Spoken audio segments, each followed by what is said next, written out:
All right, so we're briefly going to talk about the argument paragraph.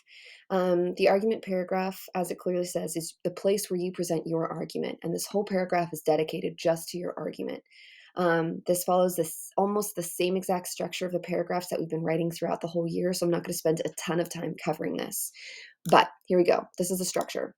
So your topic's presented sentence presents your most essential freedom, so whichever you're arguing, and two subpoints, two reasons why that freedom is most essential. And remember, it's all in one sentence. So you need to get your two subpoints down to kind of smaller, manageable phrases rather than making like one really, really long sentence with two really, really long subpoints. Okay. Essentially, is the most essential freedom to a civilized society is insert freedom because subpoint number one and subpoint number two.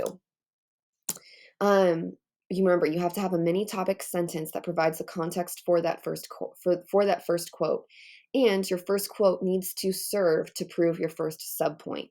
So if your first subpoint is that without freedom of speech, society couldn't change, right? Say that's your first subpoint, then you need a quote that specifically goes to prove that first subpoint. Then you're going to have your embedded evidence. That's your lead in and your quote for that first subpoint about your essential freedom. And then you're going to elaborate. How does this quote prove that your freedom is most essential because of that subpoint? Okay. So, how does this quote prove that freedom of speech is the only way a society can change, and therefore freedom of speech is most essential? So, you need to prove the subpoint, and then you need to connect it back to why does this make that freedom so specific?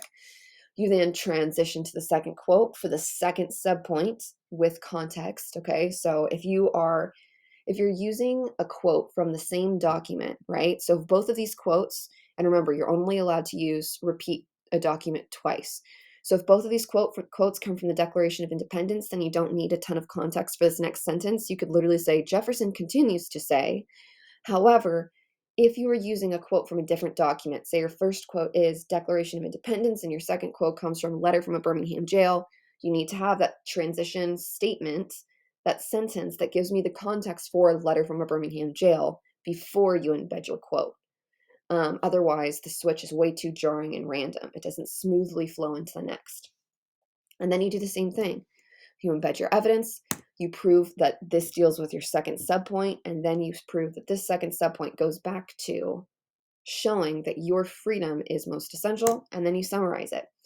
So again, other than having, a topic sentence that is not a fat sentence, and then having a transition statement, nothing changes about the structure of this body paragraph, okay?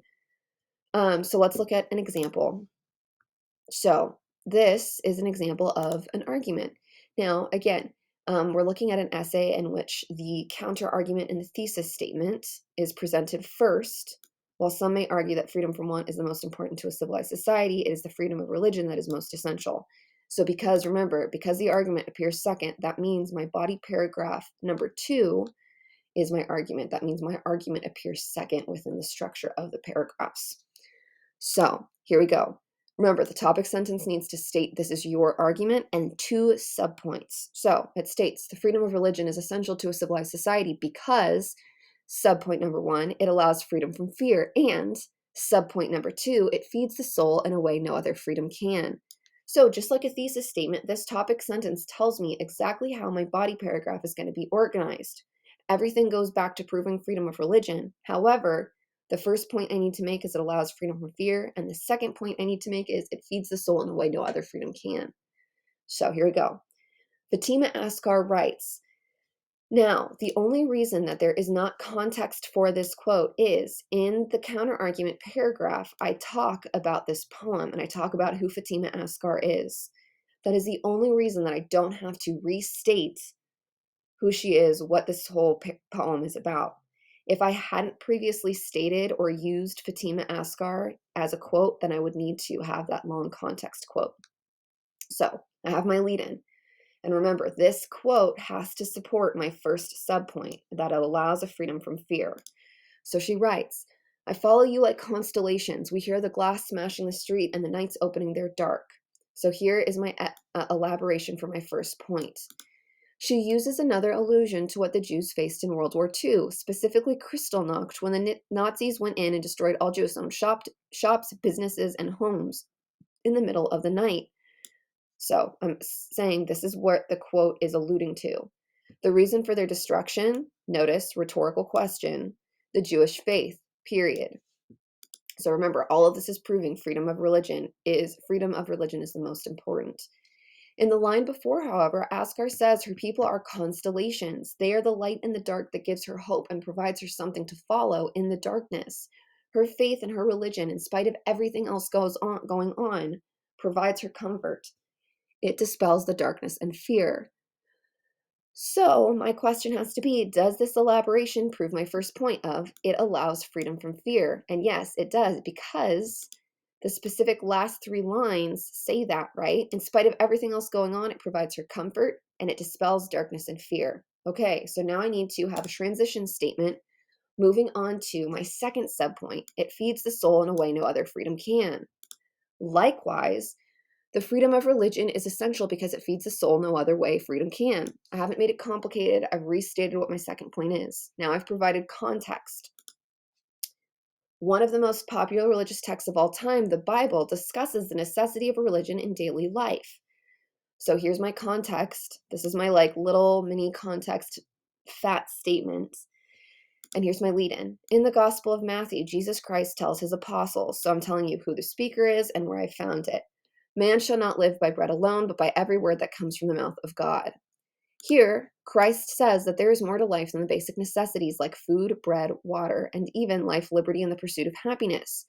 So notice how even in my argument, I'm kind of taking a stab at the argument of freedom from want.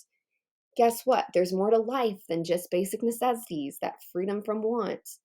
Human beings need faith, and specifically the word of God for sustenance. They need religion, right? Just like Jesus Christ argues in the Bible. And now I have my wrap up, right? This is my summary of my argument.